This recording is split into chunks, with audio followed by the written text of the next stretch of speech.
Here is your first flip video on how to read music. So today we're going to have a look at the treble clef and see if we can actually have a understanding of how it reads or how to look at it. I don't expect you to remember this off by heart, but it is basically to show you how to actually start. So let's go. So first things first, as with anything, we need to know the music alphabet. So the music alphabet is A, B, C, D, E, F, G, A. Or it can be Do, Re, Mi, Fa, So, La, Ti, Do. But actually we use A, B, C, D, E, F, G. And when we go to G, we go back to A. So it's A, B, C, D, E, F, G, A, B, C, D, E, F, G, A, B, C, D, E, F, G. It only uses those 7 notes. So we're looking at the first clef, which is the treble clef. So it is the higher 2 clefs that we use at this present stage. Now also that it is, or it looks like a cat. So here is the body, and there is the head, and there is the tail, and it just looks like a cat sitting on the fence. I know, use a bit of imagination, but it's an easier way to remember it.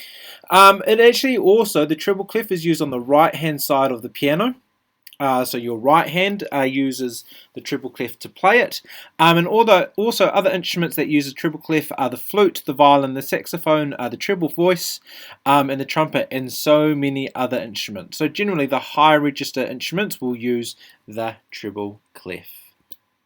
Alright, so now the important note for us to think about when it connects the 2 clefs together is middle C. So this is middle C here. You will actually get to see how or why it's middle C when we have a look at the bass clef. But middle C is on the first ledger line, so this is what we call a ledger line. This line here, the line that goes below all the other lines, or the parallel lines, and it sits in between that first ledger line, and we call that middle C.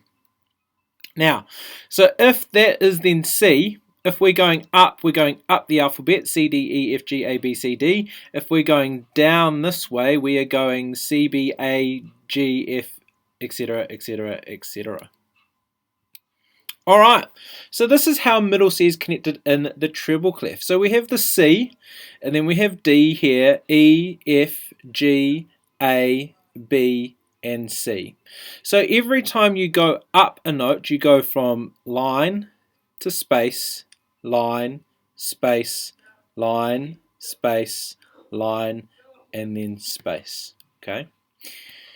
Now, the easiest way for you to remember how the treble clef works, or to kind of know where middle C is, but always our good starting point is either on this E or on this F. So we're using the 5 lines that where the treble clef, this guy, sits on. So we have E is the first line, F is the first space, G second line, A second space, B third line, C third space, D fourth line, E fourth space, and F is the 5th line from the top. Okay, so if you remember line space, line space, line space, line space, or space line, space line, space line, you're going up, means you're going up the alphabet. If you're going down line space, line space, line space, you're going down 1 in the alphabet. Okay, now some ways to remember how to read these notes. So we actually split them into 2 groups. We call them the lines, and then we also call them the spaces. So the lines is every good boy deserves fudge. So what we're doing here is we're skipping every second letter in the music alphabet. So there's E, then there's no F, then there's G, no A, B, no C, D, no E, F. So E, G, B, D, F, which is every good boy deserves fruit. So here we go. Every good boy deserves fruit, or you could say every good boy deserves fudge. Every good boy does drive fast. There are many other ways of remembering it, but every good boy deserves fruit or fudge is a great way to remember it. Then we have the spaces. Now the spaces don't have a mnemonic. What they do is they just easily spell a word, and it's F for the first space, A for the second space, C for the third space, and E for the fourth space.